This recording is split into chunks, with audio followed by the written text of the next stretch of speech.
Hey everybody, welcome to this Board Game Life episode number 71 titled Why Do You Kick It?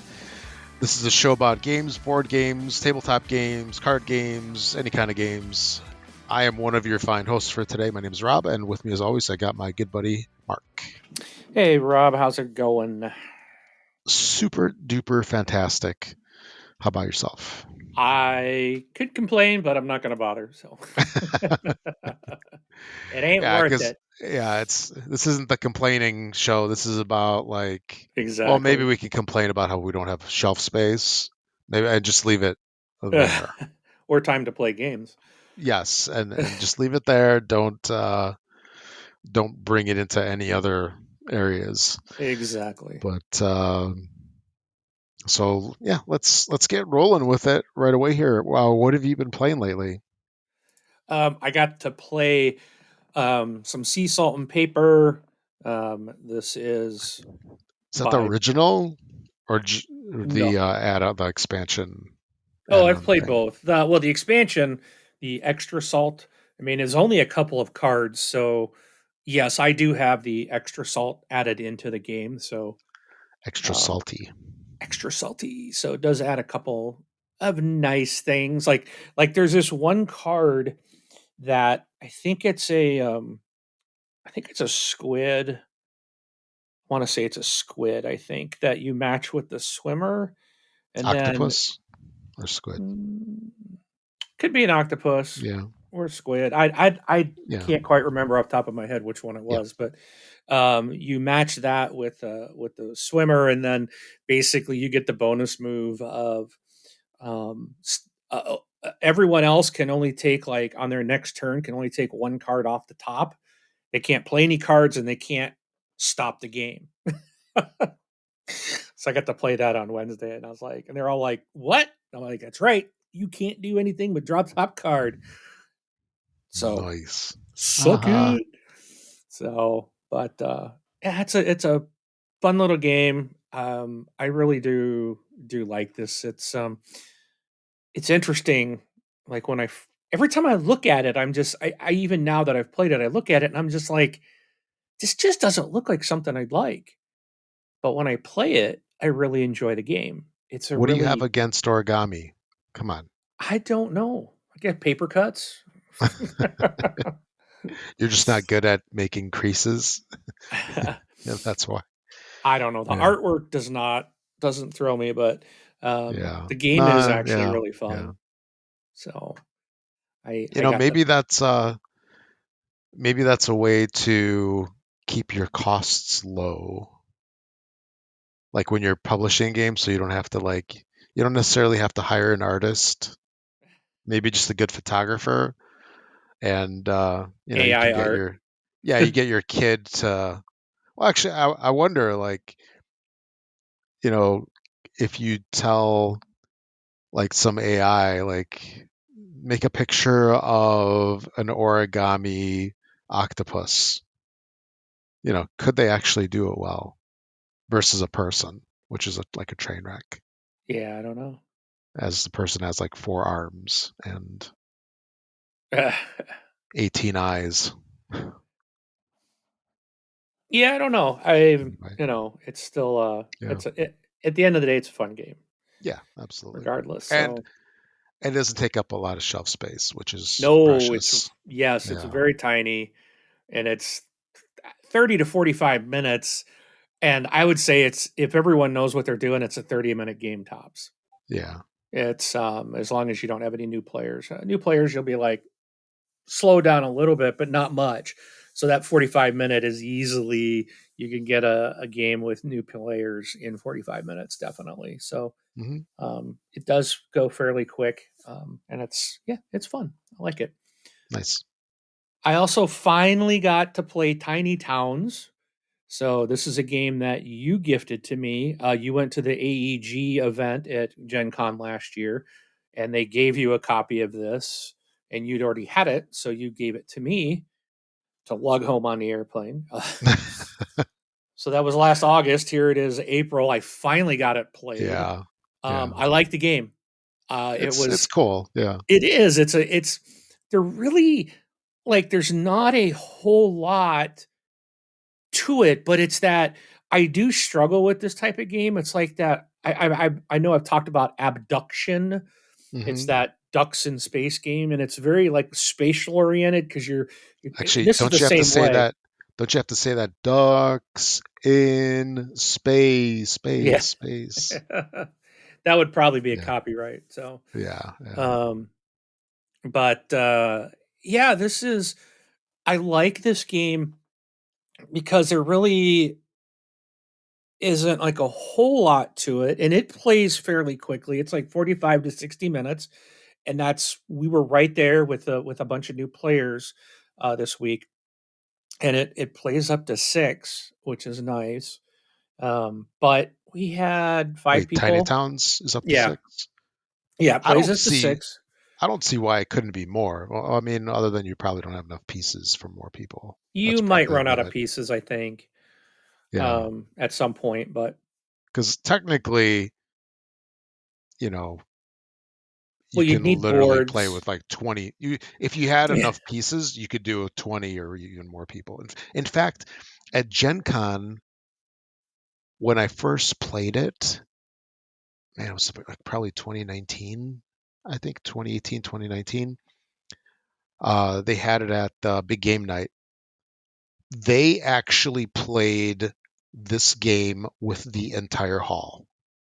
So like everybody, what they did is as they were pulling the pieces, Uh-huh. they announced it over the loudspeaker, Yeah, I'm sure if you had and then enough you played. copies of it, I mean, Yeah. you could just have a box at every table Oh for yeah, 6 yeah. That's what they players, and did. then, yeah, everyone is just playing, but Oh, actually, you know what? No, they didn't announce it because so they used to announce over the like they had speakers and they would uh, just go over like the PA speakers or whatever that they uh-huh. had over there.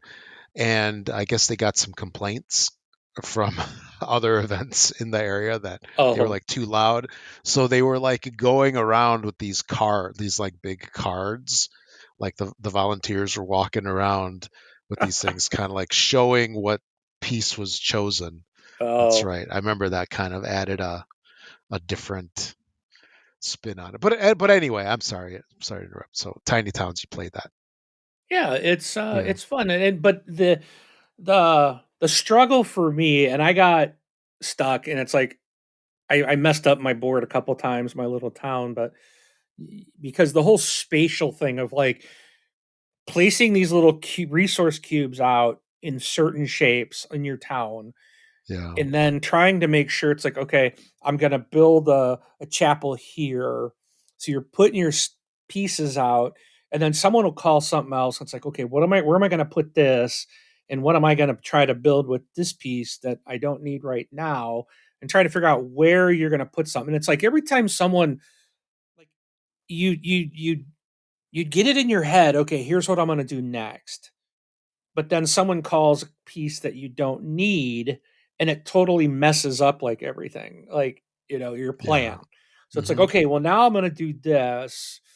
Okay, so I can build off over here for this, and then someone will call another. It's like, "Oh, I don't even have this color in any of these, so I got to put this out there, and now I got to build a tavern, and it's just like all of a sudden I realize I hosed myself. You build something, it's like, oh, I can't put anything else there. I just blocked this one cube off, so that's points lost. Um, and but it's yeah, it was really fun. I want to play more of this. This is one I definitely want to play again. It's just really fun. But it can be the frustration is if someone's taking a long time to figure out what they're gonna do, Oh yeah. which we had on every turn. It was Oh, like, I gotcha.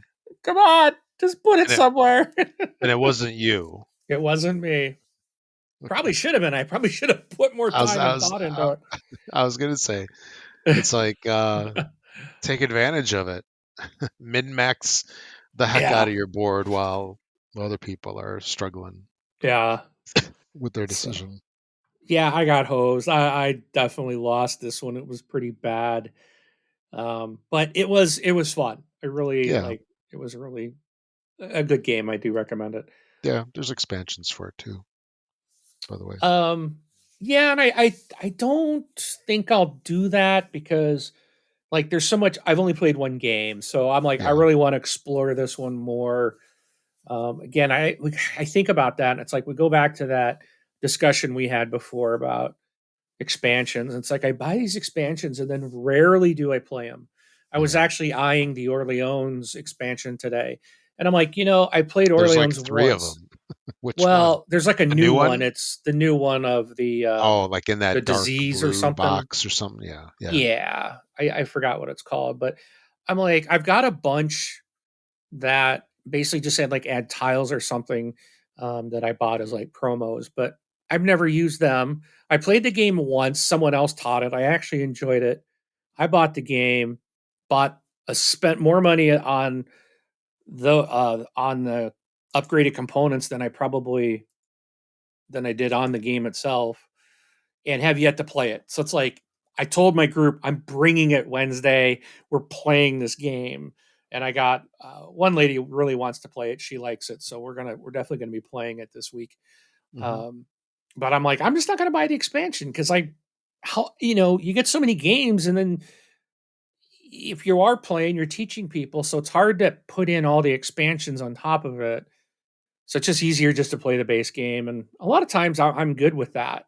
I, Hmm. you know, so I decided not to pull the trigger on that one, but Yeah. No, there's a bunch of games that I've got like that have not necessarily a million expansions, but they have like significant ones that are like, a decent expansion as opposed to just like 5 cards. Like yeah, like example, like Stone Age is one that I comes to mind immediately, or Turn and Taxis. Like we played that when you're out here, and every time I've played with the expansions, it's like, well, this is nice, but I really like the base game. It's yeah, got, let's say, more simplicity. The extra complexity of an expansion, doesn't always like feel right or feel good.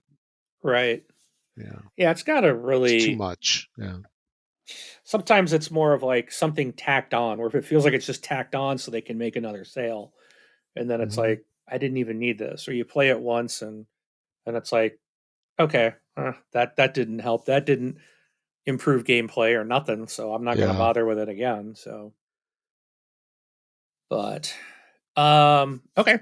So the That was next one I got to Tiny Towns. That yeah, was. Tiny Yeah. Towns. It was really fun. I got to play another game. We had another guy show up who's relatively new to our group, and he brought some games, which was awesome. And he brought one, the Richard Garfield game called Dungeons, Dice, and Danger. And this is a roll and write game. And I, I'll put it this way: before the game was done, I had ordered it. Nice. I really like this game a lot. Oh wow. Um, Okay. this and what I love about it is that I like roll and writes. I do like dice game, even though the dice hate me. But I do enjoy rolling dice. I do like my flip and writes and roll and writes. Those I do enjoy those. And what was great about this one was that like there's an if you're familiar with Quicks, there's an active player who rolls dice. And in this game, the active player's rolling 5 dice, 4 white and 1 black die.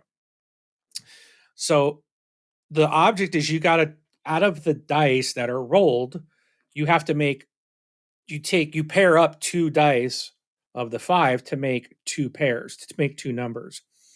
And then your board has got all these numbers all over it, and you have to start in the green areas and then work your way in. And there's treasure to find, there's gems to find, there's monsters to fight, and you have to work your way by rolling certain numbers or you getting certain numbers to clear your path. You're working your way in through this dungeon. Well, what's awesome about it is the active player gets to use all 5 dice to com- to combine any 4 of the dice into 2 different numbers. All the other players get to do the same, but they're only using the white dice. They do not get to use the black dice. Now, you have an ability on your sheet that you can use the black dice at any time outside of like your turn, but you can only do it 3 times, unless you unlock a treasure that gives you the ability to do it some more. So there's some, and what's interesting is like there's like 3 different treasure options, but on the board there's only 2 rooms that have treasure. And so I went to one and I unlocked like this health, like extra health and stuff. And it turned out to be such a waste. Like I didn't actually need it. I should have done one of the other 2 treasures, but I was like so worried, like I'm gonna just get destroyed. I need, because when you can't take a number, like when you can't use a number, then you take a hit of damage. And I was like, oh man, you're completely dependent on dice rolls and stuff. And sometimes it's like as you're going through, it's going to get harder and harder to get the numbers you need to keep moving. Um, but I love that everyone was playing at the same time, and there was like, so there's no waiting, and Yeah. uh, so you're constantly playing, you're constantly moving through here, you're trying to find ways. Okay, you're looking at the dice, so I can make these combinations. You're looking at your board. Okay, if I do a 7, then I have my other numbers like a 3. Oh, I don't have a 3 on the board. Okay, so maybe I remix those numbers somehow else, and you're trying to find to be able to use two numbers to place.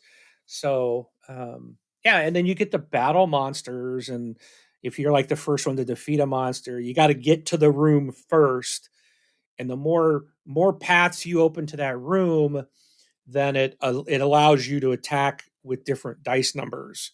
So you can attack him faster, and you want to be the first one to attack the monsters in the room because you get more gems. If I'm the first one to wipe out one of these monsters, then I get three gems, and then everyone afterwards, once they defeat it, they only get one. So everyone's kind of racing to defeat the monsters first, and then once all the monsters are defeated, then the game will end. And it's very simple, and but it's there's a lot of like trying to figure out your best move and how to path through the dungeon. And there's, do you go in and attack a monster, or do you try to clear your path connecting both sides, because there's like a bonus there if you get a path from one side of your dungeon to the other type of thing. So there's different ways like you can play.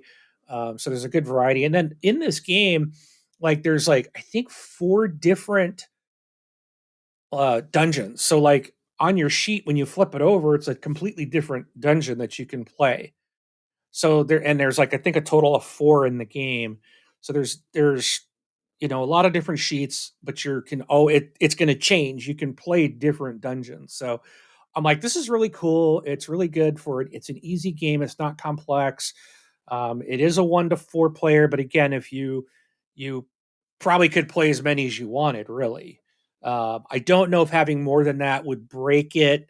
It potentially, I suppose, could break the game because you'd have potentially too many people attacking the monsters, and I don't know. I'm not really sure, but you're just rolling dice and marking numbers on the pad. So probably like welcome to your neighborhood.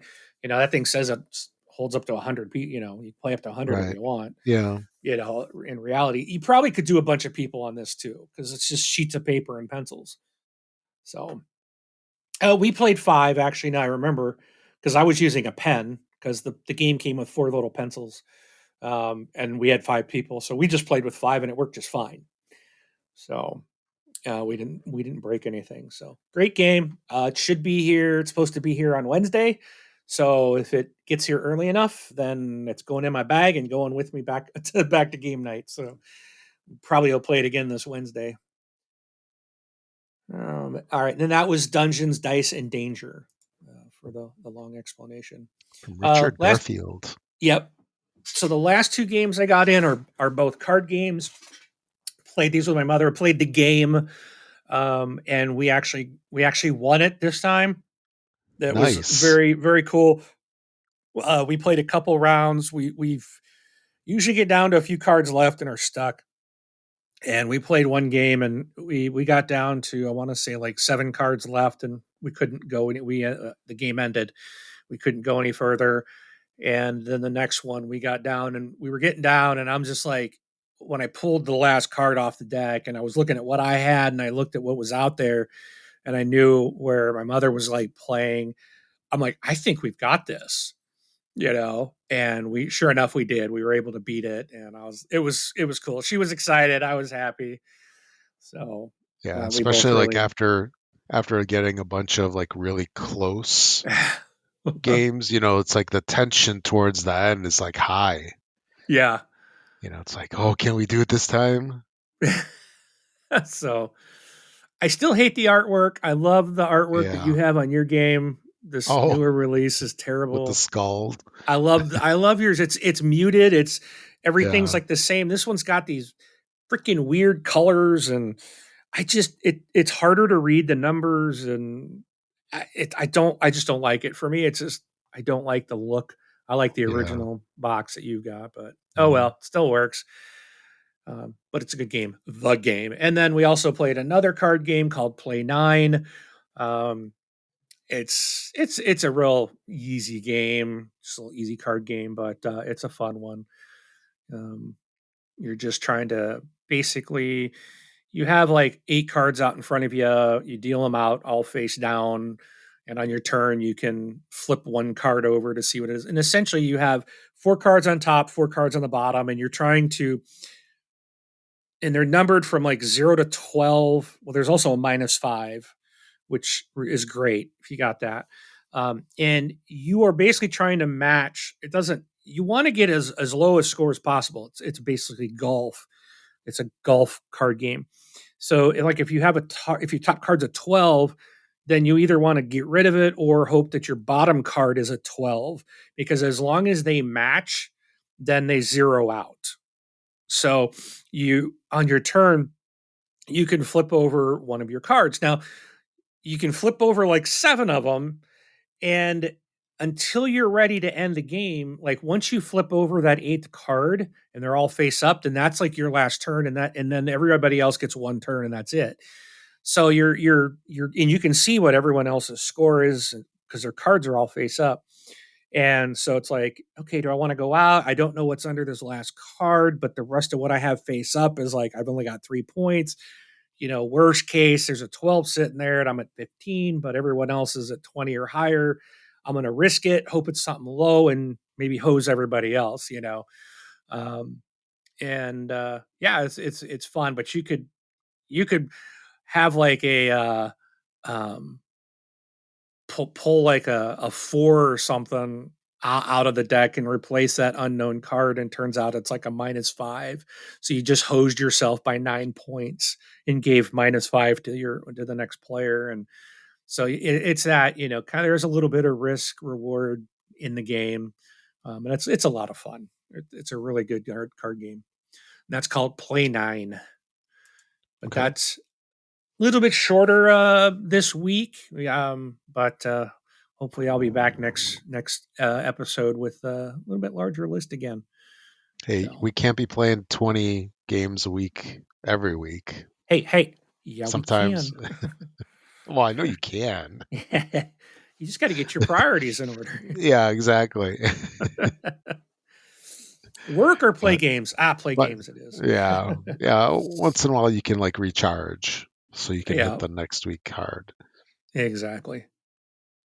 But one thing that we've been talking about a lot on this show is Kickstarters because we Ugh, back a fair amount of Kickstarters, and Kickstarters are a very common thing in board gaming. In fact, I want to say I thought I heard that on Kickstarter, the platform itself, board games are like the largest um, category. Yeah, so they Do owe Kickstarters their success in some ways. you know, since I said a few weeks back, maybe it was a couple episodes back, that I was done, Whatever. I've backed 7 more. Yeah, that sounds about right. Oh, stop the madness. Yeah, like I've yeah, if started I to unsubscribe from these newsletters. It's like, stop. Uh, there is only one way to do it. that, or actually, there's only one way to stop Kickstarter, and that means you have to unsubscribe from like the newsletters and the emails. You can't watch YouTube and you can't listen to podcasts.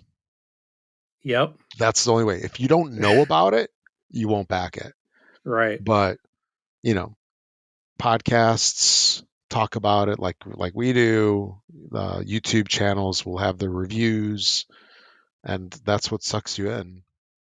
And actually, you probably want to stay off of BGG. Now that'd be crazy. That's like crazy talk, doing Well, all I those things.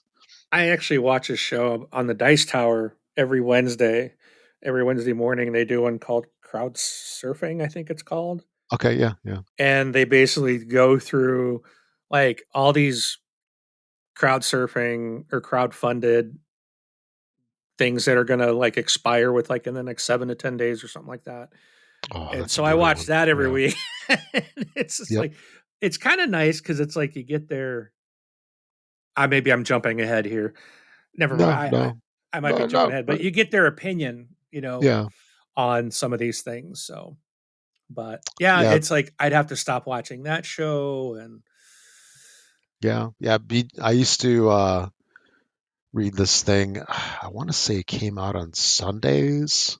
It's been a while since I looked at it, but it was basically like a news item on BGG that had this is what's expiring in like the next 7 to 10 days, or not right, not yeah, expiring, what's ending, ending, yeah. and it would have like little descriptions. It would have pictures, which are one of the worst parts because Crowdfunding countdown. oh, That's that's what what it it's is, called. right on their Okay, main page.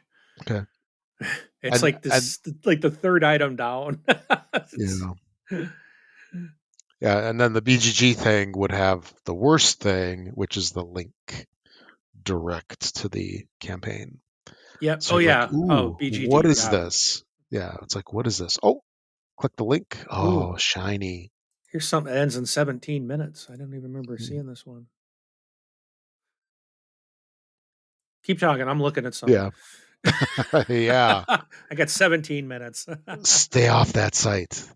Ooh, it's That got evil dice site. and color pencils. Ooh. It's a roll and write coloring. Poland 1920s. Oh, Rob, this is in your wheelhouse. No, it's not. It's a Euro game. But anyway, so um I sidetracked you big time. yeah.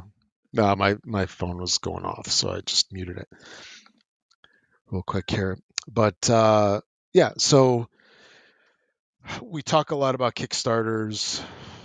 Actually, all sorts of campaigns. This doesn't necessarily need to be a Kickstarter. It could be on one of the alternative ones as well.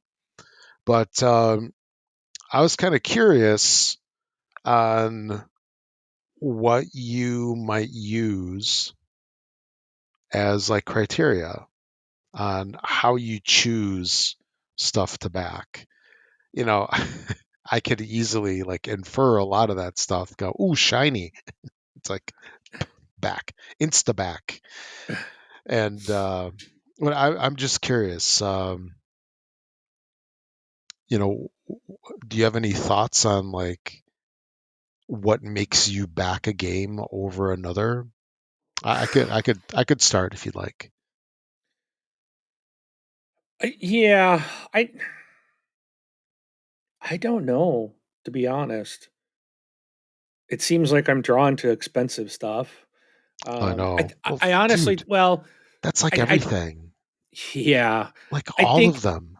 oh yeah, there's so many, they're so crazy expensive. I think it's more of the components. Like, there's something about that. Like, I bought that Spellbook game Hmm. because when I was watching it played and realized like that the okay, it's not the only game either. I also just bought Century Golems Edition because both of those games, that and Spellbook, both come with like deluxe components in the base game, and it's just like okay, it's just like I bought them. Now granted, I've played the Century Golems game, and I thought it was good, but Hmm. if it didn't have those, I would have never picked it up. But because these deluxe components that were in the game that I played come in the game, Yeah. I was like, okay, I'll get it. It was just like not even a thought. But if they were like cardboard, I would have never bought it. I would have never got the game. It was Yeah. okay, but there was Hmm. something about those components. It's like I gotta have this. Yeah. It's that's I think my biggest thing. I bought a game called River Valley Glassworks Oh that yeah. I think you got this one too. I might have. And the fact that I'm not sure maybe signifies I have a problem. Ah, you I think? know I was looking at it. I'm pretty sure you. I thought we were talking about. It, I thought you did back Yeah, it, but I think I did too. I Yeah. ended up getting like the most expensive one because, and the only real difference between, let me get, I'm pulling it up, looking at the difference. Yeah, because I think you changed yours because you had originally had the one that came with this game called Lure. Lure. Yeah, yeah. Yeah, and I didn't get the one with Lure in it. I was like, that just didn't look interesting to me. But I took the most expensive version of like the game that you could get without that. Like the Um, deluxe mega legendary version. well, it looks like it was the deluxe because, yeah, it comes with it was no, I don't think this was it either because that one has the clear acrylic river tiles, but then there was a version that they had glass, like glass tiles. Oh, so I did get Lure. Maybe I did because that's what it looks like it shows. Because I remember buying the. Okay, I got to look at what I pledged, figure out which one I did. Because I remember getting the real glass pieces. And then it has like a founder's edition box sleeve. Like I hate box sleeves. And that to me is like ridiculous, but like you get Yeah. glass pieces and that's really the only difference and it cost like another $20 80. Yeah, it was another $20 just going from acrylic to glass. And it's like I spent the money just because they're better. Hmm. It's like, really? Like, why did I do that? Um, Because you can. I'm trying to find like, oh, view my pledge. Here we go. Which one did I get? No, I did get the, okay. Yeah, it didn't show it, but I think oh, that's right. I think they updated the Kickstarter, if I recall, and it doesn't show in the initial pledge, like, or the rewards, but they did do like a founders edition without the extra game. Um, so I did get the founders edition of just River Valley Glassworks, but yeah, and it was like it went up by a few bucks. I don't remember how much. Looks like it wasn't much based on the other thing, but it was like, ooh, it's a better component. It's like, oh, they upgraded the components even more than what they were, so I had to have the top end. So Yeah. that's got to be the answer for me. It's all about the components that come in the game, and I don't think I've backed any Kickstarter that I don't go all in, like, or that I don't know, I don't go all in all the time. Um, but I will definitely spring for the more expensive editions to get deluxe components. I get And it. it Yeah. Yeah, and I don't know if there's anything I've really gotten into that doesn't have that extra stuff that I didn't bother to pledge. Right. Because to me, it's like, well, what's the point? I might as well wait till it hits the store if you're not Yeah. getting anything. And to me, that's what Kickstarter is about, getting those, not so much the Kickstarter exclusives, because I think those are basically a joke. They just like, oh, here's a card. They make it like, ooh, you get this exclusive, which really is like pointless now, it seems like. But the base games are going to come out with like cardboard, and I don't want that. Like, I would rather pay the extra. I'm still going to pay the money because if the game is good enough when it comes out to retail, then you can buy like through Meeple Source or through the Yeah. BGG store. You can get the upgraded components on some things, like which I've just done for Wormspan. I went and bought a bunch of those. But if I can get them in a Kickstarter, I'll include it in my box, and it's already designed to hold that stuff. To me, that's a win. Hmm. Yeah, I just looked, and I've got the Founders no lure So we got the same thing. because I did. I think I originally did Founders plus lure, and then after we talked, I looked to see what lure was, and I'm like, yeah, I'll just go Founders. And Yeah. that had the glass. Yeah, real Yeah. glass pieces. Yep. No. Is it like glass river stones? Yeah, I bet that's what it is. Yeah. Yeah. The pieces that you're pulling off out of the Hmm. river. Yeah. So instead of them being acrylic, they're upgraded to real glass. So we got a cozy game about cute critters collecting river glass with real glass. Yep. Nice. Yeah. How can you buy a game called River Valley Glassworks and there not be glass in the game? Come on. Because, well, River Valley Plastic Works doesn't sound as catchy. Now, does it? Exactly. Yeah. But, Uh, you know, components are definitely a draw. Like for a lot of games, it's really difficult, if not almost impossible, to get some of those deluxified components. Like yes. look at a prime example is like Flamecraft, Yep. right? When that game came out, you had the option to get all those extra pieces. Oh, and by the way, when I was at that one, the Blue store, the Blue Game store, uh, the other day, they had Flamecraft coins and I forgot what the other one was. They actually had the add-on pieces. The miniatures, they have Mm, the coins, it was the coins. and they Maybe it was the have miniatures. what else? There's something else because I got them all Yeah. and haven't played the game since. With yeah, Yeah, there it's you like I go. buy No, these things. that sounds about right. But you have it. I have it. But the problem is new and shiny. It's Yes, not it's really shiny with all the stuff, but it's not as new as the new stuff.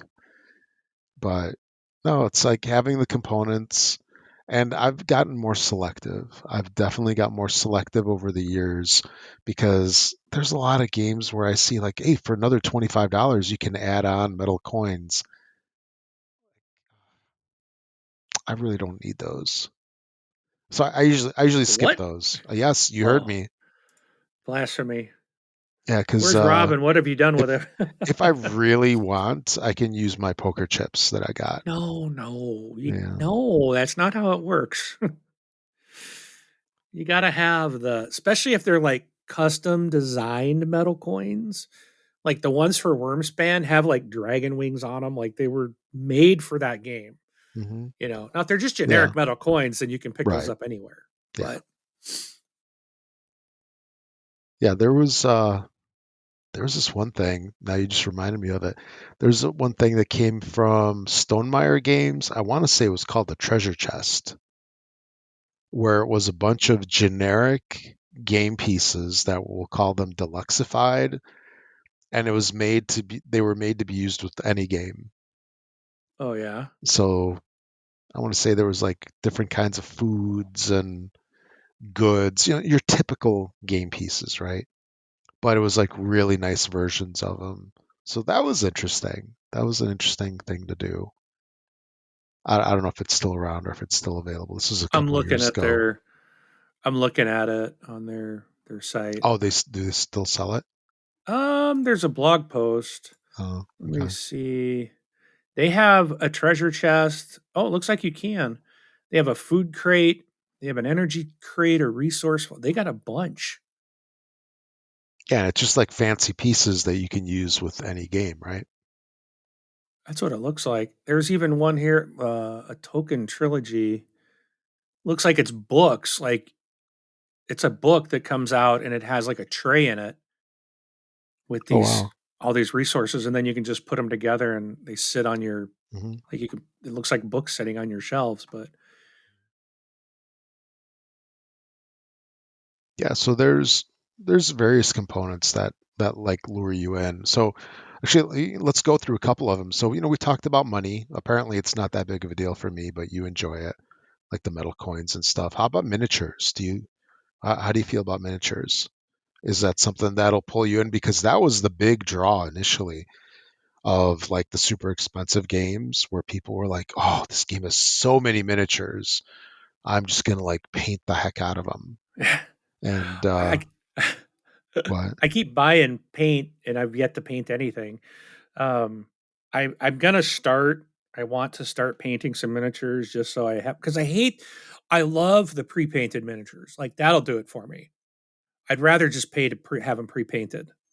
I'm not big into painting them myself, but I got so many that it's like I bought a bunch of games that had miniatures, and I'm like, "Ooh, this is cool." Like Deep Rock Galactic, I love them. They're really awesome, but it's like they're all the same gray color. Like this, I gotta really paint these. It'd be so much nicer to have them painted, but it's so much work. And I'm not Yeah, like a professional at that. So trying to make them look nice, it's almost like I'd almost rather leave them gray than I'm afraid I'm going to ruin them if I paint them. And yeah, I don't know. I'm sure they'll look better no matter what I do. Globbing some color on them will look better. But minis are amazing. They're better than the standees. I don't like yeah. standees. Oh, yeah. Especially since a lot of standees don't standee. Exactly. They fall over all the time. Yeah. Yeah. They ain't no weeble wobbles, that's for sure. Yeah. Yeah. Because they do fall down. Hmm. So, but I don't.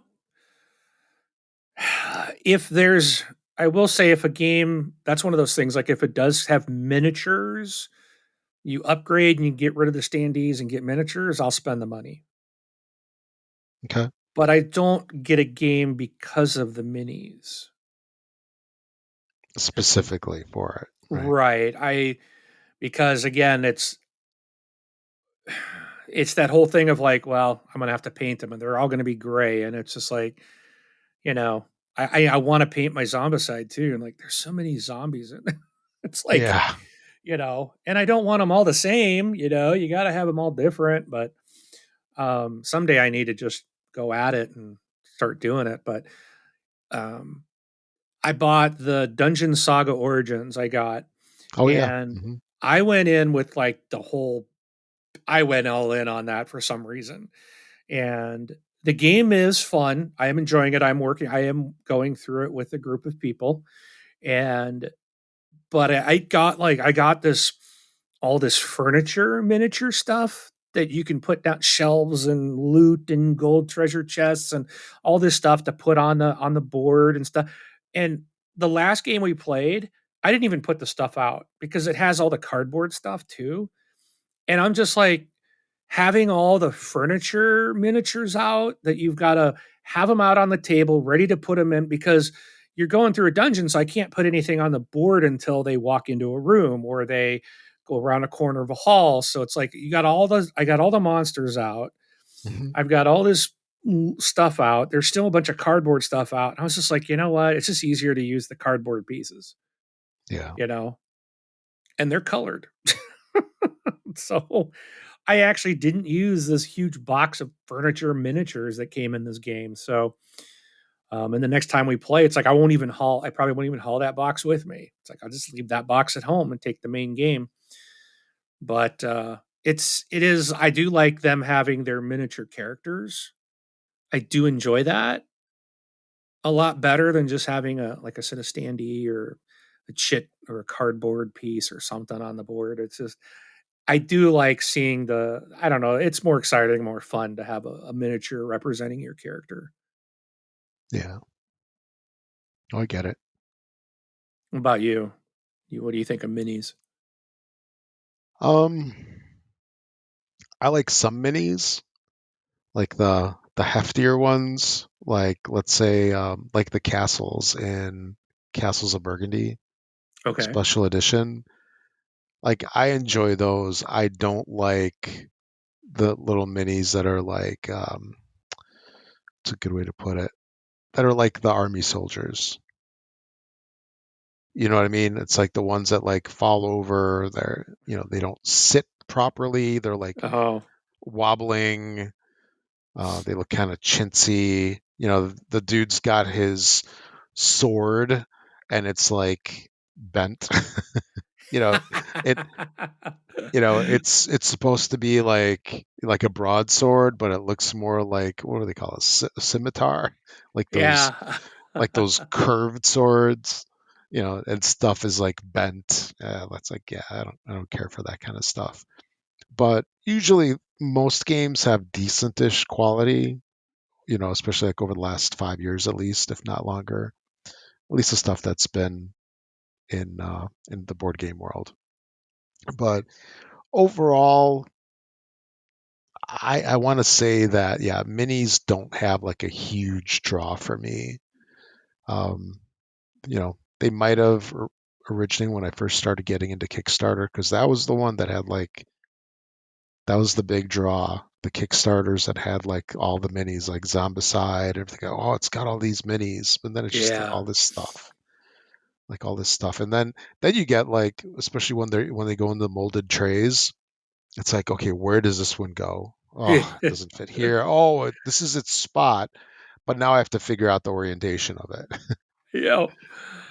and that's a little challenging, little minor thing. But yeah, for me, minis, I can appreciate them, but I can take them or leave them in some cases. Like, or how about, what do you think of like the artwork? Does a certain like designer or art style, does that tend to suck you into like, No. backing stuff more than others? No, I still don't. I'm not to that stage where I know, like, ooh, like when I grab a game, I don't ever think about the designer. Well, I'm talking And about the artist in particular, not the oh, I designer. wouldn't even like. I would have Okay, no so that's clue on that's art, a hard like on an no. artist. I don't even know who the like designer is of most games. So the artist, I'll never know. Hmm. Um, the artwork, and it's interesting that I even say that because the artwork alone can be such a powerful thing to draw you into the game.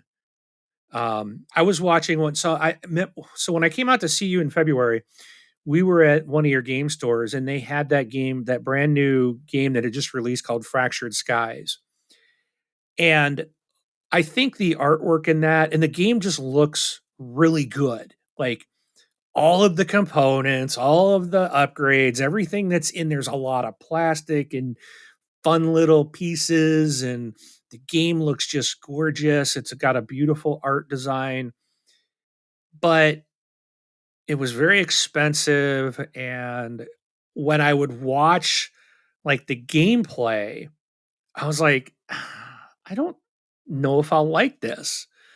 And and today I was actually, and the reason I'm thinking of this is I actually was watching another couple guys, their dads and dice. If you've ever seen them on YouTube, I watched them and they were playing Fractured Skies. They were doing a playthrough, and I was like, let me watch this.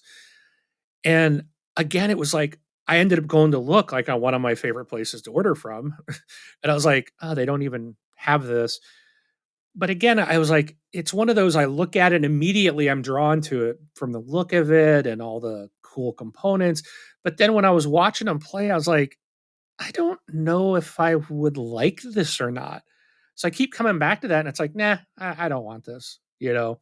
Hmm. But the art can be very powerful in capturing your attention.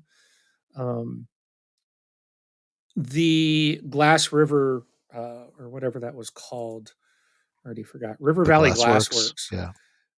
Now I was watching this one. I was watching a playthrough, and the artwork is it's kind of cute, you know. Um, it's not it's nothing like the cuteness of the artwork doesn't really capture me. This one was more of like the gameplay, and I thought this looks like it'd be really fun to play. But then other games, I'm looking back through Trying to see if I've got anything here that stuck out to me, like art wise. Um, I could probably say,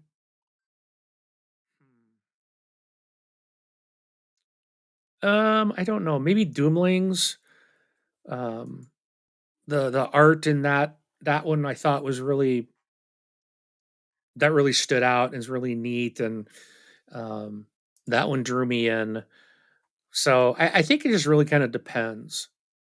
Other things are Yeah. like Cascadia rolling, their rolling Kickstarter that I backed. It's Cascadia. I'm buying it.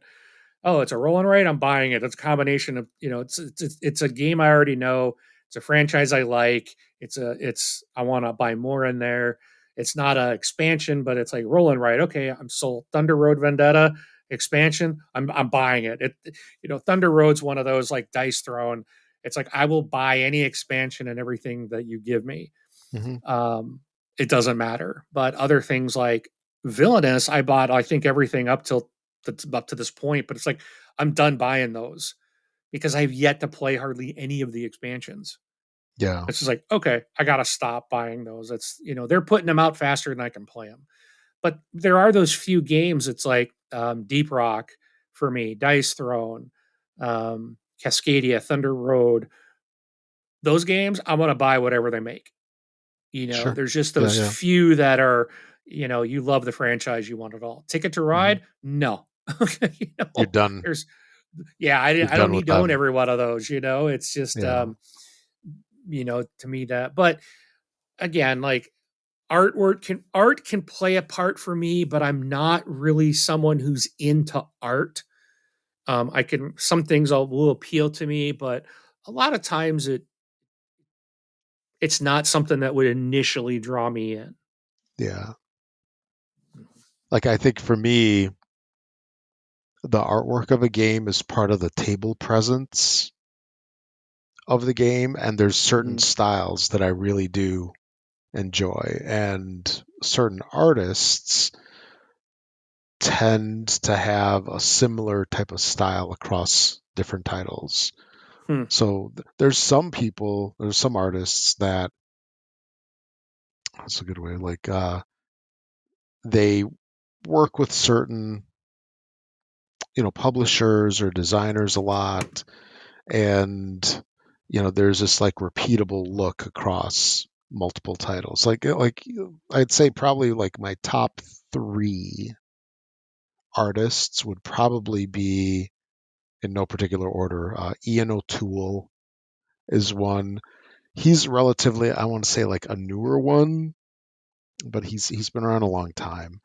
But he did a lot of the Eagle Griffin games done by Vital Lacerda. Like he did On Mars, that's like a recent one that came out. Weather Machine is another recent one. He did Gallerist, Nemo's War. They did a reprint of that. So he's got a decent style. I like his stuff, but his games can vary. So like when you look at a game, you're not always looking at it going, "Oh, that's an Ian O'Toole game." But I really do like his artwork. One of my favorites is probably Dennis Lohausen. He does a lot of Euro games, a ton of Euro games. He's been around forever. In fact, like a lot of games that he did were like some of my favorites. A lot of them are like Spielworks games. Like he did, wait, I think he did Feast. Nah, he did Quacks of Quedlinburg. Oh, nice. I think that was him. Yeah, yeah, he did Quacks of Quedlinburg. Arc Nova is another one of his. I'm looking at his list here. Fields of Arl. Yeah, a lot of Euro games. Village, Glass Road. Oh, he did No Thanks. 2004 edition. Camel Up. Let me see which ones are like his most popular games. Yeah, I think those. Oracle of Delphi. Luxor, Hawaii. Yeah, to me, his artwork is like the epitome of Euro. Oh So yeah. I just like that style, that look. And if I know, like, if you've seen a bunch of Euro games, a whole bunch of them, Oh I yeah. know that you know that style, and that is like his style, the Dennis Lehausen style. Then another one is Michael Menzel. He actually designs games, and he's an artiste, an artist. Like he did Legends of Andor. Um, I think he did both the artwork and and designed it. Yep. Yeah, he did the artwork and the design. There's a couple of designers that do both, and he's one of them. Yeah, Legends of Andor. Let's see what else. I think did he do Robin Hood? Yeah, Robin Hood. Man, there's a lot of Legends of Andor stuff. But I really like his artwork too. It's very reminiscent of Dennis Lehausen. But for me, yeah, when I see like a picture of a Kickstarter and it shows the game on the table, like the artwork is definitely one thing that's like, ooh, let me take a look at it. If it's something kind of meh or kind of sloppy, uninteresting, very geometric, not so much. But if I see that like that Euro artwork in particular, it's like, oh, tell me more, tell me more. How about how about designers? This is kind of like what you were originally talking about. Like if you see, for example, like Richard Garfield, right? So I know you like two of his games, the Dungeons, Dice, and Danger. You like, I mean, I don't know if you like Magic the Gathering, but you know he Not did that, really. and he did King of Tokyo. That's another Oh one of okay. his. Like, if you see a Kickstarter that's got his name on it, are you more apt to look at it after like King of Tokyo, Dungeons, Dice, and Danger? No, because he did the Hunger as well. I like that Ooh, game a lot. yeah. King of New York he did. King of Tokyo. Hmm. There's a couple games in here that I do like from him. His first one is Magic the Gathering, which I'm not a fan Yep. of. Yeah. That's funny. The most successful game out there. Yep. He did what? Um, Bunny Kingdom, I Bunny think is another. Kingdom. Yep. Yep. Did a bunch of So small card games. I can't Star think of Wars any. trading card game he did, Oh yeah. which I think I have. But The Hunger is really good. I really like that game. So that's interesting. See, but the thing is, I'm too new into the hobby where I'm just learning about types of games, styles of game, worker placement, engine building, card in drafting, or deck building, or dice rolling, and so that's like I I I think that's the thing with me. It's just that learning who these people are. So when I Yeah. saw the guy brought that Dungeons, Dice, and Danger, and he said he goes like, and he was like, "Oh, it's a Richard Garfield game," and I'm like, that name sounds familiar. Like, Hmm. I'm now I'm just kind of starting to learn that these Yeah. You're designers. you're seeing the names pop up like here and Yeah. there. Yeah. So like Uwe Rosenberg, isn't Yeah. that Yeah. it? Yeah. I've heard I Yeah, think he's he good. did Sagrada, right? Yes. I think that's his. Yep. Um and so it's like as I learn He did different. Patchwork, which is Yeah, another one I know you I've like. got a Yeah. couple of his. Um I don't even know how to spell his name. It's UWE Rosenberg. Oh, there it is. Yeah. I wanted to look at his list of things, but um there's definitely things I've played of his that I'm like, oh, this is good. This is good. Patchwork being one of them. Let me see what else is in there. Oh yeah, Sagani.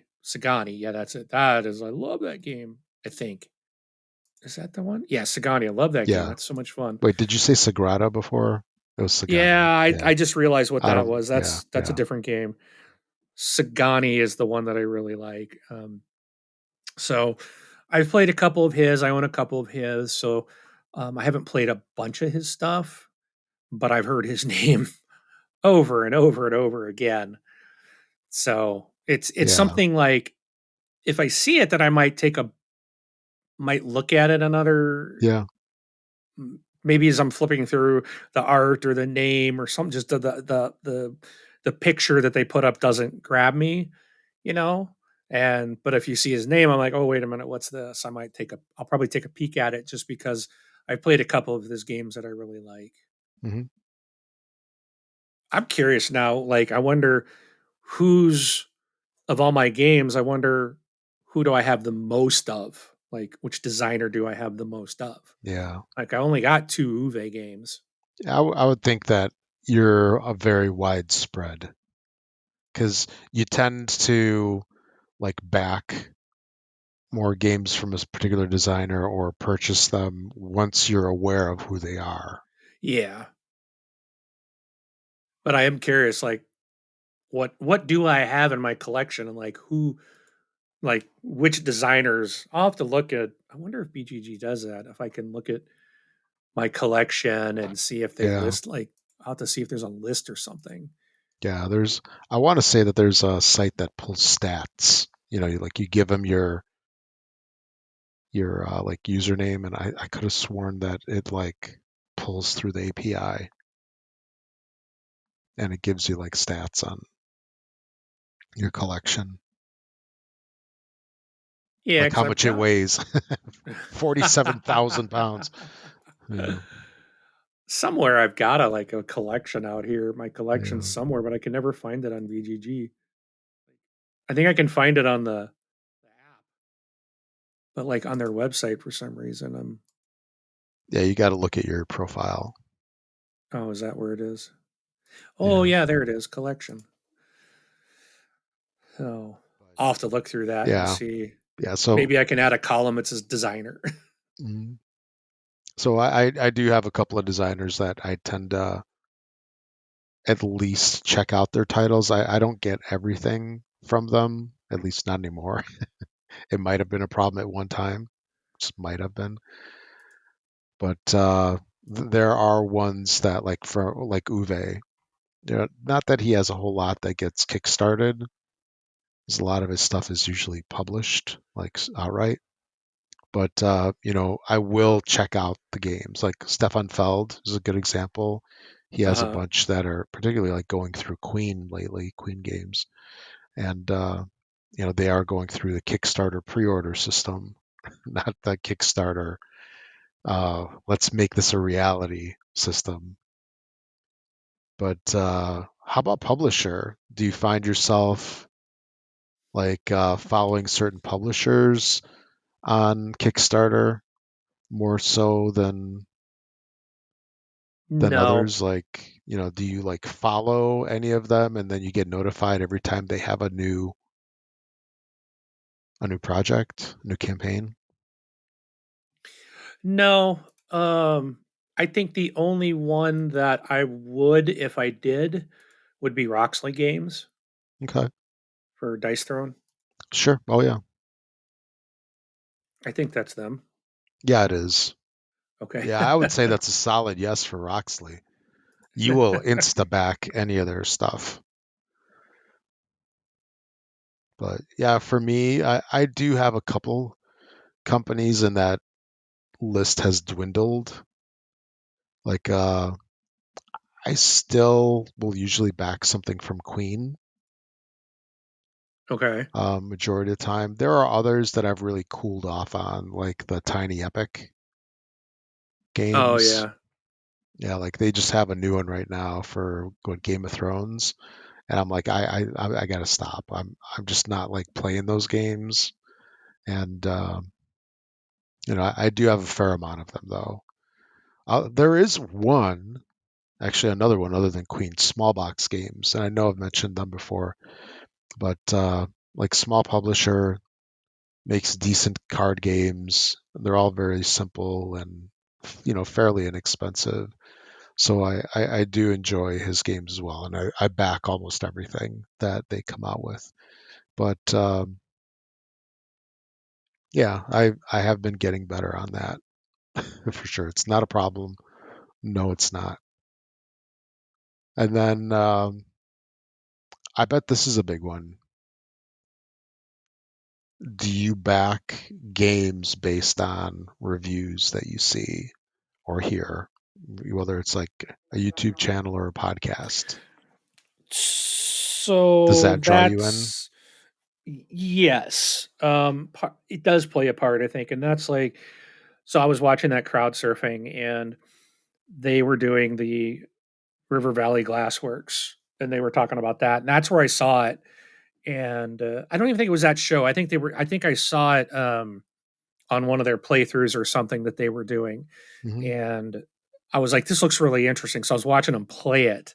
And I'm like, this looks really interesting. This looks like it'd be a fun game. And so I went out and looked more into the Kickstarter and ended up backing it.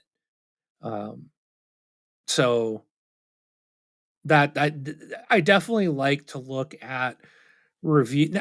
And the thing is not so much I don't fully rely on the reviews. Um, hold on one second.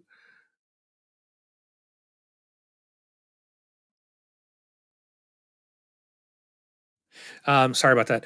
Um,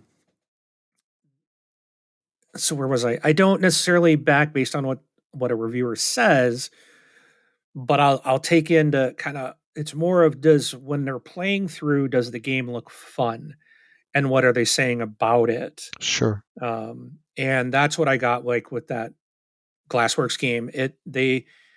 They seem to have fun. It looked like it would be fun.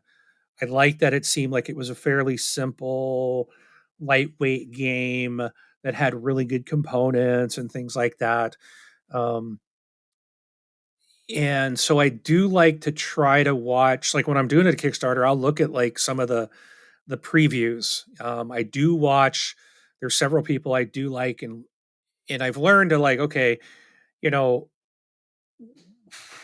what I really appreciate, I guess I should say, is when someone says, we got this for free or we got this as a review copy. So, they tell you that up front.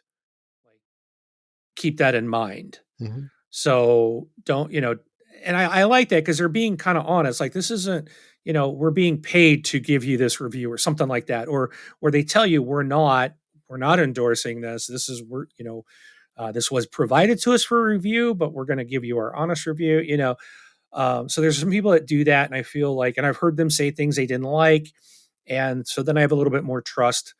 And when I've played things, or I've seen them play things and talk about things that I do like, then I learn, okay, that I can probably go based on what they like.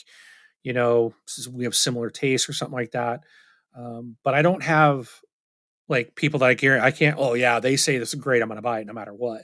I'm not there yet. Again, still too new, but there's certain channels I can watch and I feel like I'm getting a good idea of what to expect.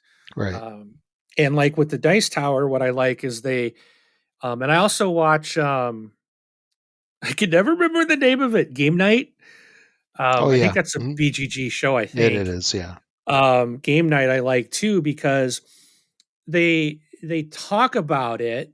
So someone basically teaches the game to everyone, then they all play it, and then they all share their thoughts afterwards. So to me, that's like I really like watching stuff like that, and the Dice Tower will do that too. When they do like they play it live. I think we'll call it play it live. They'll go through and play some of the stuff, and then they teach it, they play it, and then they talk about it. And it you're getting more than just one person's opinion because usually there's at least four people playing a lot of times in these videos, especially with the game night. And I like that because I'm hearing different thoughts from different people of what they like and what they didn't like. So gives me something to kind of Yeah. think about or things maybe I didn't think about.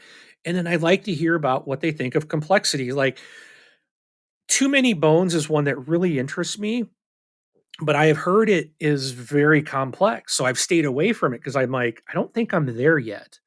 to really take on. It's a really heavy. I don't like heavy games. I'm not a fan of heavy games. Um, So like what do you define as a heavy game? Is that a game that takes like 2 hours, or is it just something that's like really brain burnery? Something that just has like I like terraforming Mars, but and I own it, but it's something that I need to play it with someone. Like in my game group, there's a guy who loves this game, and you know he knows it forward and backwards, and he's really good at like teaching it. Hmm. And it's like that's one. It's like I feel is like a heavy game. I don't know Right. if it's classified as heavy, but to me, there's so many different things going on that like a lot of times I'll do something, and he's like, oh, you get a point for that, or you get, oh, okay, thank you. I was thinking of something else or how to, putting my whatever my pieces out on the board, and I didn't take something I should have taken, or there when there's so many different interactions like Kanban EV, he brought that one day, and I looked at that and I was like, dude, no way. I couldn't even I don't think I could even be taught that game. I tried to watch a playthrough and I was like, I immediately like the eyes glassed over, and I was like, no, it's just Maybe too next heavy. year. Um, but now Yeah. I also think like something like we've played Raiders of the North, Power Grid. I think those are a little heavier for me in my book. Um, and I can play them as long as, and it's the same guy that has these games that brings these games. And but he's really nice. He doesn't I'm like, is it my turn or what am I supposed to do again? He's really good about just, it's okay. He doesn't, he teaches and reminds and is very nice about, me being so slow and stupid sometimes. So I'm not a fan of heavy games that just are really hard to learn. But I found things like one game I want to play again is Fort. And I think I still have it. I know I do. Um, when I first got into gaming, I got that one and it was Yeah, I kind of remember like, that. Yeah. didn't I was like, I don't know about this. But now I could probably go back and like, oh, dude, this is so easy. This makes It's like, sense. what was my problem? Yeah, So again, I think it really depends on length of time in the hobby and what you've played, and some things just kind of there's too many pieces, kind of like that Fractured Sky. It looked interesting.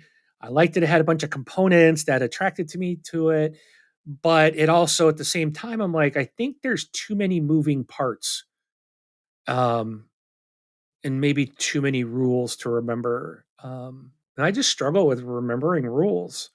It's, I'm in my mid 50s, and my brain just don't work as well as it used to. So I, I gotta have something that's not rule intense. By the So way, that was a really nice setup, and I really had a lot of restraint what was a good for setup? zinging you about What? your age and how well you pick up games. Oh, We're longtime friends. We we yes. we needle each other all the time. You're not that Yes, far behind, Mr. 1 year younger. You criticize me, you're criticizing yourself. I do not identify as mid 50 anyway. Anyway, but yeah, Okay, I'm I get it. closing in on it. Yeah, I'm no, but not there yet. yeah, but I bet yeah, I bet you'd see Fort in a whole different light, and it'll be like, holy smokes, this is easy peasy. Yeah, It's just a matter of exposure and building on what you played off of other games and mechanisms that you learned. yeah. But real quick, back to Yeah. publisher, Hmm. like Roxley did that Skyrise game, and I passed over that. Like it just, and I think you just got that right. Yep, I'm looking at it right now. So I'm interested what you think about that. Yeah, Of course, I'll probably find out when you bring it to Gen Con and play it with me for the first time. maybe But that yeah, might so I'm not happen. it's more of not so much of backing a publisher, it's backing a um what is it I'm trying to say? Dice Throne, the IP, Yeah, the game. Yeah, the or game. So yeah, and going back to like listening to like reviews and watching stuff on YouTube. Depending on what I hear, it really sparks my interest in games. Like if there's certain people that I tend to like similar styles of games as them, and then if they're excited about a game, I get excited about it and I want to know more, and I'm more apt to back a Yeah. game. So that just proves that that whole review copy business and sending your game out and stuff like that, it does work. Yeah, it It does. suckers me Um, into getting stuff. But yeah, actually, let me say it doesn't guarantee that I'm going to back it, but I will definitely check it out, whereas I might not otherwise. Previews I think are really good for Kickstarter. Yeah, yeah, I'm more apt to back something that has been sent out for preview. Um, and like I remember I was telling you about that Draft and Write Records. I remember seeing that in Kickstarter and going, and passing on it. And then Jamie from Foster the Meeple, she did a video not long ago of playing it solo. And I sat there and watched her play through this game solo mode. And I was like, this looks like a lot of fun. And I bought it and I freaking love it. yeah, I've yeah. played solo, I've played with people, and I enjoy it. It's this is one I'll sit down and play by myself. Hmm. And I don't think there's a lot of games that I like. I got that Gloomhaven Buttons and Bugs, and I'm like, okay, I got my game room all done. I need to go down there, get it back out, and play it through. But I'm like, nah, I don't know. Like some of them just don't seem as fun to play by yourself. Yeah, Like I play Gloomhaven with the group. I'm like, I have much more fun with them than playing this by yeah, myself. So, yeah. Some but like, games, when you play by yourself, they're very mechanical, and yeah, it's a whole different where thing. this one isn't. It's like you're just Yeah. playing Hmm. and you're going for score, which sometimes can be boring, but in this one, it's really fun. It's like, oh, look how many I did this time. It just worked in this game. So, and I would not have bought that if it wasn't for her playthrough. I had written it off. Oh yeah. Get Mhm. it? On a rolling right, I Yep, I wrote it get it. off. Yep. Ah. Bada boom. Anyways, so, Yeah. but No, so I mean, overall, I think with the stuff that we've been talking about, like all these different categories, I'd say there's a lot of complexity to like what makes us back a Kickstarter. And some of that it blends into just game choices altogether, right? It's more, yeah, although I do have to say that when it's on Kickstarter, it is slightly in a different category because there's a lot more hype over some of these games yeah, than like your traditionally published game. true. And I know we kind of touched on it a little bit. Like the last thing I wanted to talk about was like if there's certain publishers. Um, I know we kind of touched on that a little bit. And yeah, it's like, Yeah, we already did. yeah, we, I have my small list that I'm more Queen apt to game. Games Yeah, is Queen one. Games. Yep, and Small Box. Yeah. But so yeah, so that's why we kick it. And now you know. What was the name? Yeah, why do you kick it? Yeah. So no, that was interesting. That was interesting to see like the seemingly quick decision sometimes actually has a little bit of complexity and we just process it like really quickly. So anyway, that's all I had about Yes, that. some are Yeah. like an instant buy. Like soon as I knew Thunder Road Vendetta Carnival of Chaos was coming out, Yeah. like they notified Ching. me, hey, on this day. That day I went in and backed it. Like boom. Nice. Give Yeah. me everything I can. Give me everything that I don't already have. That's what I backed. Everything I don't already have. You're like, yes, please. Yeah. So Oh, I it get it. so if I was to pick a publisher that I'm very interested in, Hmm. would be Awakened Realms, Oh yeah. simply because, and I only got one game from them, and that's Nemesis. But the their quality is impeccable. It's like if you get an Awakened Realms game, you know you're getting the best of the best, you know.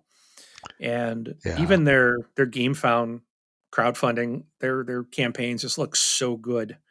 Like they really do a good job of presenting, and the games are just quality, and that's one that I really like. But there's not a lot. It's like Nemesis, I think, is the only one that really appeals to me, for gameplay and theme, because it's basically Alien, the board game.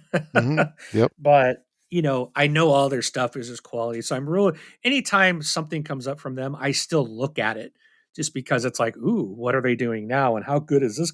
How good is it going to look now? Yep. Which they did Castle Burgundy, didn't they? Yep. Yeah. So I bought that too. So I have two games. Yeah. In fact, so I got their special edition, what, last year? And now I just backed, they did their reprint or whatever, and I got the acrylics coming now, that I didn't take the first time. So, but yeah, Awakened Realms is, and I was gonna like get those 3D miniature, 3D printed terrain, but I just didn't. But I know that You, stuff looks good. you can get it on the next reprint Yeah, next year exactly. in 2025. There you go. So So anyway, anything else to add, or you think we're good here I on episode 71? think we're good. All right. So let's close it out. It's interesting to hear why we kicked it, and be cool to hear from some of the listeners. If they have a moment, let us know what they think. I'm Rob, also known. Oh, the wrong show. I'm How Rob. how are Thanks they for how are they going to let us know? on. We should be How are the announcing this listeners stuff. how Yes. are the listeners You going to know, let us I know? was thinking about this last time we posted the show. We need to announce this stuff in the beginning. You can reach us. We have a BGG guild. That's yeah, we've got the BGG Guild, with a little forum on there. We've got our website where you can hit contact us, and you can also leave us voicemails on the website. So we'll come up with a nice list. Or contact at this board game life is another one. You can send us an email over there. So we need to add that. Show Yes. 72. We'll do it. It only took us a couple to figure that out. Yeah. All right. Thanks. Now you may sign out. All right. I'm Rob. Thanks for listening, everybody. Catch you all in 2 weeks with episode 72. I'm Mark. We'll catch you at the table. Bye.